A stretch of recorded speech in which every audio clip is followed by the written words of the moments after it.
Assalamualaikum warahmatullahi wabarakatuh, sahabat jiwa yang beriman. Ada ilmu yang tidak diajarkan dengan kata-kata. Semakin dipelajari, semakin engkau diam. Semakin dipahami, semakin engkau takut. Bukan pada makhluk, tapi pada dirimu sendiri. Nafas sebagai amanah ilahi. Nafas bukanlah sekadar udara yang singgah di paru-paru, lalu pergi begitu saja. Ia adalah amanah langit yang dititipkan ke dalam dada manusia, tanpa akad, tanpa syarat, tanpa janji akan berapa lama ia tinggal. Setiap tarikan nafas adalah izin untuk tetap hidup, dan setiap hembusannya adalah pengingat halus bahwa izin itu bisa dicabut kapan saja. Manusia boleh merasa memiliki banyak hal di dunia ini, tetapi satu saja yang benar-benar bukan miliknya, nafas yang sedang ia hirup saat ini. Para wali memandang nafas sebagai rahmat yang terus mengalir meski manusia sering lupa bersyukur. Saat lisan diam, pikiran kacau, dan hati jauh, nafas tetap setia bekerja, seakan berkata bahwa Tuhan tidak pernah meninggalkan hambanya. Nafas menjadi saksi yang tak pernah tidur, menyertai manusia dalam dosa maupun taubat, dalam kelalaian maupun kesadaran. Ia hadir bukan untuk menilai, tetapi untuk memberi kesempatan. Di dalam nafas tersimpan pengajaran paling sunyi, bahwa hidup berjalan bukan kehendak manusia. Nafas masuk tanpa bisa dipaksa, keluar tanpa bisa ditahan. Dari sanalah tumbuh rasa tunduk yang lembut, rasa kecil yang menenangkan jiwa. Bukan ketakutan yang melemahkan, melainkan kesadaran yang meluruskan bahwa selama amanah ini masih berdenyut, manusia masih diberi waktu untuk kembali, memperbaiki, dan mengenal siapa sebenarnya yang menghidupkan dirinya. Dan kelak, ketika amanah itu diambil kembali, tidak ada yang ikut pergi selain amal dan kesadaran. Nafas yang dulu terasa biasa, saat itu baru disadari sebagai anugerah terbesar yang paling sering diabaikan. Kesadaran nafas dan kebangkitan batin. Kebanyakan manusia bernafas tanpa pernah benar-benar hadir di dalamnya. Nafas datang dan pergi, tetapi hati tertinggal jauh di balik hiruk-pikuk dunia. Padahal saat seseorang mulai menyadari satu tarikan nafasnya, disitulah kebangkitan batin perlahan dimulai. Bukan kebangkitan yang gemuruh, melainkan kesadaran sunyi, seperti cahaya kecil yang menyala di ruang gelap jiwa, menyingkap bahwa selama ini manusia hidup, tetapi jarang benar-benar sadar bahwa ia sedang hidup. Kesadaran nafas mengajak manusia kembali ke saat ini, ke titik paling jujur dalam dirinya. Tidak ada kepalsuan di dalam nafas, ia tidak bisa berpura-pura. Saat nafas disadari, pikiran yang berlarian mulai melemah, emosi yang bergolak perlahan mereda, bukan karena dunia menjadi tenang, tetapi karena batin mulai terjaga. Di sanalah seseorang berhenti menjadi budak pikiran dan mulai menjadi saksi atas dirinya sendiri. Para wali memahami bahwa kebangkitan batin tidak lahir dari banyak pengetahuan, melainkan dari kehadiran penuh. Nafas menjadi pintu masuknya. Saat seseorang menyadari bahwa nafasnya berjalan tanpa ia kuasai, ego pun mulai runtuh. Ia tidak lagi merasa sebagai pusat segalanya. Dari keruntuhan itulah tumbuh kejernihan, kesadaran bahwa hidup ini ditopang oleh kekuatan yang jauh lebih besar dari dirinya. Ketika kesadaran nafas semakin dalam, hidup tidak lagi dijalani dengan tergesa. Setiap langkah terasa lebih ringan, setiap keputusan lebih jernih. Bukan karena semua masalah hilang, tetapi karena batin telah bangun dari tidurnya. Nafas yang dulu terasa biasa, kini menjadi penjaga kesadaran, mengingatkan manusia bahwa selama ia masih bisa menyadari satu tarikan nafas, selama itu pula jiwanya masih memiliki kesempatan untuk kembali, menyatu, dan hidup dengan makna. Nafas dan zikir yang tak terucap. Di balik setiap tarikan dan hembusan nafas, ada zikir yang tidak terdengar oleh telinga, namun dirasakan oleh jiwa yang peka. Para wali memahami bahwa sebelum lisan belajar menyebut namanya, nafas telah lebih dulu berzikir sejak manusia diciptakan. Tanpa suara, tanpa lafaz, nafas bergerak mengikuti kehendak ilahi, seolah menyampaikan pujian yang hanya bisa ditangkap oleh hati yang hening. Inilah zikir paling jujur, karena ia terjadi bahkan saat manusia lupa, lalai, atau terjatuh. Zikir nafas tidak menuntut usaha keras, justru menuntut kehadiran yang lembut. Ketika seseorang berhenti sejenak dan menyadari nafasnya, ia sedang memasuki ruang sunyi tempat kesadaran bertemu kepasrahan. Di ruang ini, kata-kata menjadi tidak perlu. Nafas yang masuk membawa kehidupan, nafas yang keluar membawa penyerahan. Tanpa disadari, batin ikut tunduk, bukan karena dipaksa, melainkan karena merasakan kebenaran yang sederhana dan dalam. Para wali sering menyembunyikan zikir ini di balik diam mereka, bukan karena mereka tidak mengingat Tuhan, tetapi karena ingatannya telah menyatu dengan nafas. Setiap hembusan menjadi pengakuan akan kebesarannya, setiap tarikan menjadi penerimaan atas rahmatnya. Zikir tidak lagi terpisah dari hidup, ia berjalan bersama langkah, menyertai pandangan, dan menetap di kedalaman rasa. Ketika zikir yang tak terucap ini terjaga, hidup pun berubah arah. Kegelisahan melemah, kesombongan luruh, dan hati menjadi lebih peka terhadap makna. Nafas yang dulu terasa biasa, kini menjadi tali penghubung, mengikat manusia pada sumber kehidupannya. Dan di sanalah rahasianya. Bukan banyaknya lafaz yang mengangkat derajat, melainkan kesadaran yang terus bernafas dalam ingatan kepadanya. Penyucian diri sebelum penyempurnaan ilmu. Dalam jalan para wali, ilmu tidak pernah didahulukan dari penyucian diri. Sebab ilmu yang masuk ke hati yang kotor bukan akan menjadi cahaya, melainkan api yang membakar pemiliknya sendiri. Karena itu, sebelum seseorang dipertemukan dengan pemahaman yang tinggi, ia terlebih dahulu dipertemukan dengan dirinya yang paling rapuh. Ego diuji, niat diguncang, dan kesabaran diperas sampai yang tersisa hanyalah kejujuran di hadapan Tuhan. Penyucian diri bukan proses yang indah di permukaan. Ia sering hadir dalam bentuk kegagalan, kesempitan, penantian panjang, dan rasa tidak dianggap. Banyak orang mundur di tahap ini karena berharap ilmu datang bersama kemuliaan. Padahal para wali memahami bahwa kehinaan di hadapan Tuhan jauh lebih berharga daripada kemuliaan di mata manusia. Dari rasa kecil itulah hati dibersihkan, dilunakkan, dan disiapkan untuk menerima cahaya tanpa merasa memilikinya. Dalam proses penyucian, nafas menjadi saksi. Ia tetap mengalir saat manusia diuji, saat doa belum terjawab, saat jalan terasa gelap. Di sanalah seseorang belajar berserah, bukan karena mengerti, tetapi karena tidak punya tempat bergantung selain Tuhan. Setiap nafas menjadi latihan keikhlasan, mengikis keinginan untuk diakui, dipuji, dan merasa lebih dari yang lain. Ketika hati telah bersih, ilmu datang dengan sendirinya, tanpa dicari, tanpa dipamerkan. Ilmu itu tidak membuat seseorang merasa hebat, justru membuatnya semakin takut untuk menyimpang. Inilah penyempurnaan yang sesungguhnya, bukan banyaknya pengetahuan, melainkan ketepatan sikap batin. Karena bagi para wali, ilmu sejati bukan yang membuat manusia terlihat hebat, melainkan yang menjaga dirinya tetap lurus di hadapan Yang Maha Mengetahui. Diam sebagai puncak penguasaan. Dalam jalan spiritual para wali, diam bukanlah kekosongan, melainkan kepenuhan yang telah melampaui kata-kata. Ketika seseorang masih sibuk menjelaskan, membela, dan menunjukkan pemahamannya, disitulah tanda bahwa batinnya masih bergolak. Sebab, ilmu yang sejati tidak mendesak untuk diumumkan. Ia tenang, menetap, dan tidak mencari pengakuan. Maka semakin dalam penguasaan seseorang, semakin sedikit kebutuhannya untuk berbicara. Para wali memahami bahwa kata-kata mudah tergelincir menjadi ego. Dari lisan, kesombongan bisa menyamar sebagai nasihat. Dari suara, keinginan diakui bisa bersembunyi sebagai kebenaran. Karena itu, mereka memilih diam.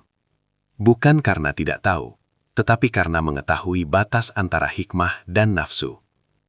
Diam mereka adalah penjagaan, agar ilmu tetap murni dan tidak ternodai oleh keinginan diri.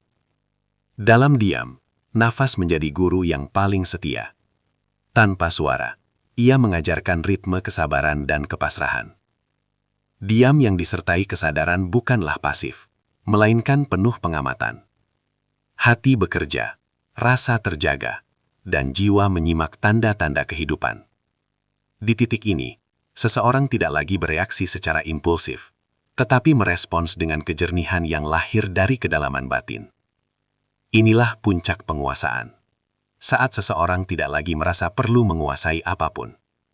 Diamnya meneduhkan, kehadirannya menguatkan, dan langkahnya tidak melukai. Tanpa banyak bicara, ia menjadi cermin, mengingatkan orang lain bahwa ketenangan sejati tidak berasal dari kemenangan dalam kata-kata, melainkan dari batin yang telah berdamai dengan kebenaran.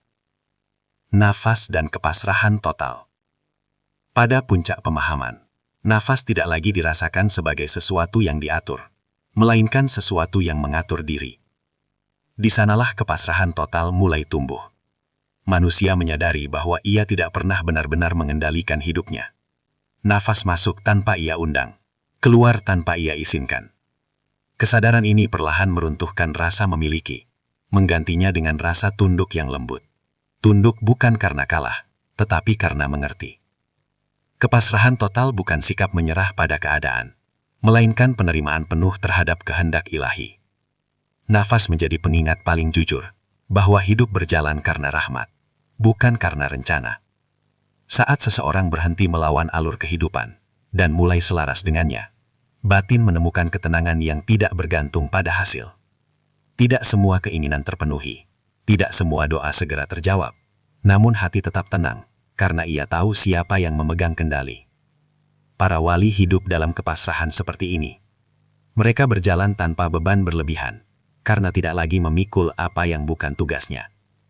Nafas mereka tenang bukan karena hidup selalu mudah, tetapi karena batin telah meletakkan segalanya di tangan yang maha mengetahui. Dari kepasrahan itulah lahir keberanian sejati. Berani menerima, berani bersabar, dan berani percaya meski jalan belum terlihat jelas. Ketika nafas disadari sebagai amanah, dan kepasrahan telah sempurna, hidup tidak lagi dijalani dengan kecemasan. Setiap tarikan nafas menjadi doa tanpa kata, setiap hembusan menjadi penyerahan tanpa syarat. Dan di titik itu, manusia tidak merasa hilang, justru ia akhirnya pulang, kembali pada sumber ketenangan yang selama ini ia cari di luar dirinya. Nafas sebagai guru kehidupan. Nafas adalah guru kehidupan yang paling setia, karena ia mengajar tanpa suara dan tanpa jeda. Ia hadir sejak manusia belum mengerti apa-apa, dan tetap menemani hingga semua pengetahuan tak lagi berguna. Tanpa ceramah, nafas mengajarkan hukum paling dasar dalam hidup, menerima dan melepaskan. Setiap tarikan adalah pelajaran tentang penerimaan. Setiap hembusan adalah pelajaran tentang keikhlasan. Siapa yang menolak salah satunya, ia akan sesak. Bukan hanya di dada, tetapi juga di batinnya. Berbeda dengan guru manusia yang datang dan pergi, nafas tidak pernah meninggalkan muridnya.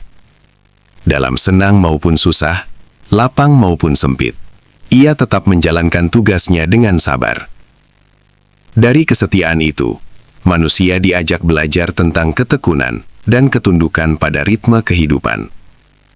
Nafas tidak tergesa ingin sampai, tidak pula menolak proses. Ia mengalir sebagaimana mestinya, mengingatkan bahwa hidup tidak selalu tentang kecepatan, melainkan tentang keselarasan. Bagi jiwa yang mau mendengar, nafas membisikkan kebijaksanaan paling jujur, bahwa hidup ini tidak sepenuhnya berada dalam genggaman manusia. Nafas datang saat ia diizinkan, dan pergi saat ia diperintahkan. Kesadaran ini melahirkan kerendahan hati yang menenangkan, bukan kelemahan. Dari sanalah tumbuh kedewasaan batin, sikap menerima kenyataan tanpa kehilangan harapan, dan melepaskan keinginan tanpa kehilangan arah. Ketika seseorang mulai menjadikan nafas sebagai gurunya, hidup tidak lagi dijalani dengan perlawanan terus-menerus. Ia belajar berhenti sejenak, mendengar, dan merasakan. Masalah tetap ada, ujian tetap datang, tetapi batin tidak lagi terombang-ambing. karena ia telah belajar dari guru yang paling setia itu, nafas, yang mengajarkan bahwa selama ia masih berhembus, kehidupan selalu punya cara untuk mengajarkan maknanya. Kesunyian nafas dan kedewasaan jiwa. Kesunyian nafas adalah ruang tempat jiwa belajar menjadi dewasa. Di sana tidak ada sorak, tidak ada pengakuan, tidak ada hiruk-pikuk dunia. Hanya ada nafas yang mengalir apa adanya, jujur, sederhana, dan apapun yang hadir tidak bisa disembunyikan. Dalam kesunyian itulah manusia berjumpa dengan dirinya sendiri, tanpa topeng, tanpa peran, tanpa pembenaran. Dan perjumpaan itulah awal dari kedewasaan jiwa. Jiwa yang belum dewasa mencari kebisingan untuk menutupi kegelisahannya. Ia merasa hidup jika didengar, diakui, dan dilihat.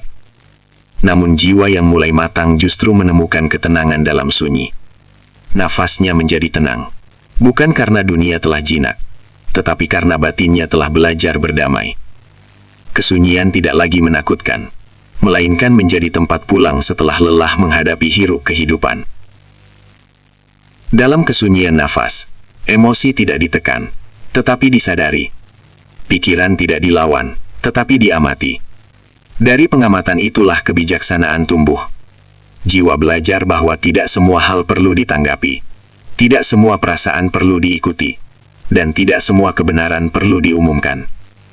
Kedewasaan lahir ketika seseorang mampu menahan diri, tanpa merasa terpenjara. Para wali memahami bahwa kesunyian nafas adalah tanda jiwa yang telah menemukan pusatnya. Ia tidak mudah goyah oleh pujian, tidak runtuh oleh celaan. Nafasnya menjadi saksi bahwa ketenangan sejati bukan hasil dari menguasai dunia, melainkan dari menguasai diri. Dan di sanalah kedewasaan jiwa mencapai bentuknya yang paling indah, tenang, utuh, dan penuh makna. Ego tumbuh dari perasaan memiliki dan menguasai. Ia merasa, aku yang menentukan, aku yang berusaha, aku yang berhak. Namun ketika seseorang benar-benar menyadari nafasnya, ego mulai retak dengan sendirinya. Sebab nafas adalah bukti paling jujur bahwa manusia tidak sepenuhnya berdaulat atas hidupnya sendiri. Ia datang tanpa dipanggil, pergi tanpa bisa ditahan. Bahkan untuk satu detik kehidupan pun, manusia bergantung pada sesuatu yang tidak ia ciptakan. Dari kesadaran inilah, proses peluluhan ego dimulai. Perlahan, sunyi, namun sangat dalam. Dalam perjalanan spiritual, nafas menjadi cermin yang tak pernah berbohong. Saat ego menguat, nafas terasa berat, tergesa, dan gelisah. Saat ego mulai melemah, nafas menjadi lapang dan tenang. Para wali memahami bahwa ego tidak perlu diperangi, karena perlawanan justru sering memperkuatnya. Ego diluluhkan bukan dengan kekerasan, melainkan dengan kesadaran. Ketika seseorang menyadari bahwa ia hidup karena dihidupkan, bukan karena kemampuannya, ego kehilangan pijakan untuk berdiri. Kesadaran nafas mengajarkan bahwa aku hanyalah perantara, bukan sumber. Pikiran boleh merencanakan, usaha boleh dijalankan, tetapi hasil tetap berada di luar genggaman. Nafas mengingatkan hal itu setiap saat, tanpa lelah. Dari sini lahir kerendahan hati yang sejati, bukan kerendahan yang dibuat-buat, tetapi yang tumbuh dari pemahaman mendalam bahwa manusia hanyalah tamu dalam kehidupan. Ia menjalani, bukan memiliki. Ketika ego mulai luluh, perubahan besar terjadi di dalam batin. Seseorang tidak lagi mudah tersinggung, tidak haus pengakuan, dan tidak gelisah ketika tidak dipuji. Ia tidak lagi sibuk membuktikan diri, karena telah menemukan kedamaian dalam keberadaan itu sendiri. Nafas menjadi saksi bahwa ia cukup dengan menjadi. Tidak perlu selalu menjadi lebih. Dari sini, hubungan dengan sesama pun berubah. Tidak ada lagi dorongan untuk mengungguli, hanya keinginan untuk memahami. Para wali sampai pada tahap ini bukan dengan banyak bicara, melainkan dengan banyak diam dan menyadari. Nafas mereka menjadi tenang karena ego mereka telah meletakkan senjatanya. Bukan berarti ego hilang sepenuhnya, tetapi ia tidak lagi memimpin. Ia tunduk pada kesadaran yang lebih tinggi. Di titik inilah, hidup terasa ringan. Bukan karena beban berkurang, tetapi karena tidak lagi semua harus ditanggung oleh aku. Dan mungkin inilah rahasia terdalam dari nafas dan luluhnya ego. Semakin seseorang menyadari nafasnya, semakin ia sadar bahwa hidup ini bukan tentang siapa yang paling kuat, paling benar atau paling tinggi, melainkan tentang siapa yang paling mampu berserah tanpa kehilangan arah, dan paling mampu rendah tanpa merasa hina. Nafas dalam ujian dan kesempitan. Dalam lapangnya hidup, nafas sering berlalu tanpa disadari. Namun ketika ujian datang, dan dada terasa sempit, barulah manusia benar-benar menyadari betapa berharganya satu tarikan nafas. Di saat harapan terasa menjauh, jalan terasa buntu, dan doa seakan belum berjawab, nafas hadir sebagai penopang paling dasar. Tenang, setia, dan tidak pernah pergi.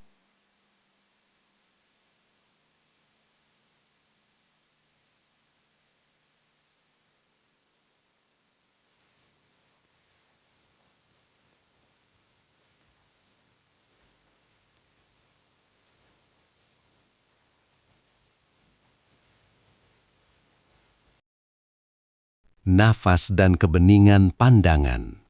Pandangan hidup sering menjadi keruh bukan karena kenyataan terlalu rumit, tetapi karena batin terlalu gaduh. Pikiran berdesakan, emosi saling bertabrakan, dan ego ingin segera memberi penilaian. Di tengah kegaduhan itu, nafas hadir sebagai penjernih yang paling sederhana. Ketika nafas disadari, perlahan hiruk-pikuk batin mereda, dan ruang kejernihan mulai terbuka. Bukan karena masalah lenyap, melainkan karena cara memandangnya berubah. Kesadaran nafas mengajarkan manusia untuk tidak terburu-buru menarik kesimpulan. Setiap tarikan memberi jarak, setiap hembusan memberi kelapangan. Dari jarak itulah lahir kebijaksanaan. Seseorang tidak lagi melihat dunia hanya dari sudut lukanya, tetapi dari pemahaman yang lebih luas. Nafas membantu batin berhenti sejenak sebelum bereaksi, sehingga pandangan tidak dikuasai oleh amarah, ketakutan, atau keinginan sesaat. Para wali memelihara kebeningan pandangan dengan menjaga kesadaran nafas dalam setiap keadaan. Saat dipuji, nafas menahan agar hati tidak melambung.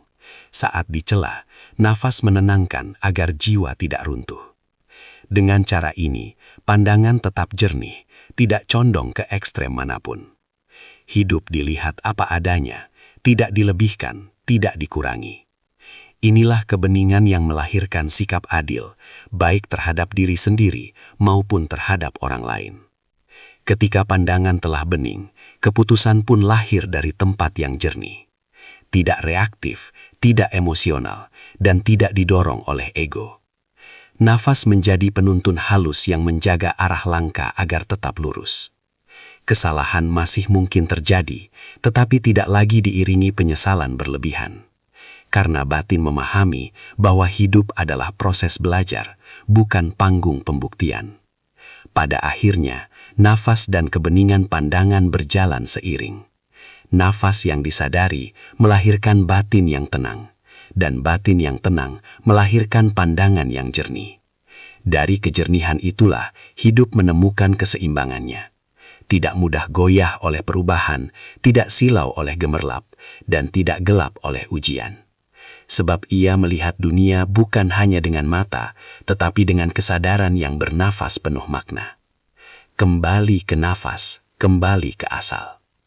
Pada akhirnya, semua perjalanan, sejauh apapun langkah manusia melangkah, bermuara pada satu titik yang sama. Kembali ke nafas. Kembali ke kesadaran awal sebelum pikiran dipenuhi ambisi dan hati dipenuhi beban. Nafas mengingatkan bahwa sebelum manusia sibuk menjadi sesuatu di dunia ini, ia lebih dulu dihidupkan. Dari nafas itulah segalanya bermuara. Dan kepadanya lah kesadaran perlahan dituntun pulang. Nafas adalah jejak paling dekat dengan asal manusia. Ia datang dari sumber kehidupan dan mengalir di dalam diri tanpa perantara. Ketika seseorang kembali menyadari nafasnya, ia sedang menanggalkan lapisan-lapisan kepalsuan yang dibangun oleh waktu, peran, nama, status, dan pengakuan. Semua itu perlahan luruh, menyisakan diri yang sederhana, hamba yang hidup karena diberi hidup. Di titik ini, batin berhenti mencari keluar, karena yang dicarinya selama ini ternyata sudah ada di dalam. Para wali memahami bahwa pulang tidak selalu berarti bergerak, tetapi seringkali berarti berhenti. Berhenti melawan alur, berhenti mengejar bayangan, berhenti menuntut dunia agar sesuai dengan keinginan. Nafas menjadi penunjuk arah yang lembut. Ia tidak memaksa, tidak menghakimi, hanya mengingatkan dengan setia. Selama nafas masih ada, jalan pulang belum tertutup. Dan pulang bukan tentang kesempurnaan, melainkan tentang kesadaran untuk kembali bersandar. Ketika seseorang benar-benar kembali ke nafasnya, hidup terasa lebih jujur. Ia tidak lagi terpecah oleh masa lalu atau dikhawatirkan oleh masa depan. Ia hadir di saat ini, tempat kehidupan benar-benar berlangsung. Dari kehadiran itulah lahir ketenangan yang tidak tergantung pada keadaan. Lapang atau sempit, ramai atau sunyi, batin tetap merasa cukup, karena ia telah kembali ke pusatnya. Dan kelak, saat perjalanan ini benar-benar selesai, nafas akan kembali kepada sumbernya. Apa yang tersisa bukan lagi apa yang pernah dimiliki, melainkan apa yang telah disadari. Maka siapa yang belajar kembali ke nafas sejak hidup, ia tidak akan asing saat harus kembali ke asal. Sebab pulang sejati bukan tentang akhir, melainkan tentang mengingat dari mana kita berasal, dan kepada siapa kita akhirnya kembali. Nafas dan waktu yang sebenarnya. Manusia sering merasa dikejar waktu, seolah hidup adalah perlombaan yang harus dimenangkan. Masa lalu disesali, masa depan dikhawatirkan, sementara saat ini terlewat tanpa disadari. Namun nafas tidak pernah hidup di masa lalu atau masa depan. Ia selalu setia berada di saat ini. Dari nafas, para wali belajar bahwa waktu yang sebenarnya bukanlah jam dan kalender, melainkan kesadaran yang hadir sepenuhnya. Ketika nafas disadari, waktu berhenti menekan dan berubah menjadi ruang yang lapang. Kesadaran ini melahirkan kebijaksanaan yang dalam. Seseorang tidak lagi tergesa ingin sampai, tidak pula cemas tertinggal. Ia menjalani hidup setahap demi setahap, sebagaimana nafas berjalan tarikan demi tarikan. Dari sini lahir ketenangan yang tidak bisa diberikan oleh pencapaian apapun. Karena ia telah memahami bahwa hidup tidak diukur dari seberapa cepat, tetapi dari seberapa hadir ia menjalaninya. Nafas dan cinta tanpa kepemilikan.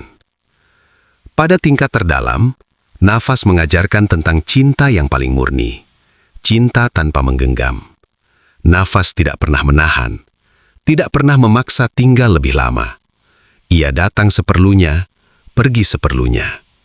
Dari sanalah para wali memahami bahwa cinta sejati bukanlah memiliki, melainkan mengizinkan.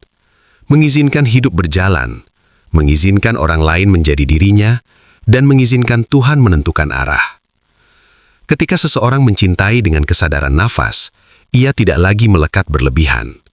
Kehilangan tidak menghancurkan, dan kebersamaan tidak melahirkan ketakutan. Cinta menjadi lapang, sebagaimana dada yang bernafas dengan bebas.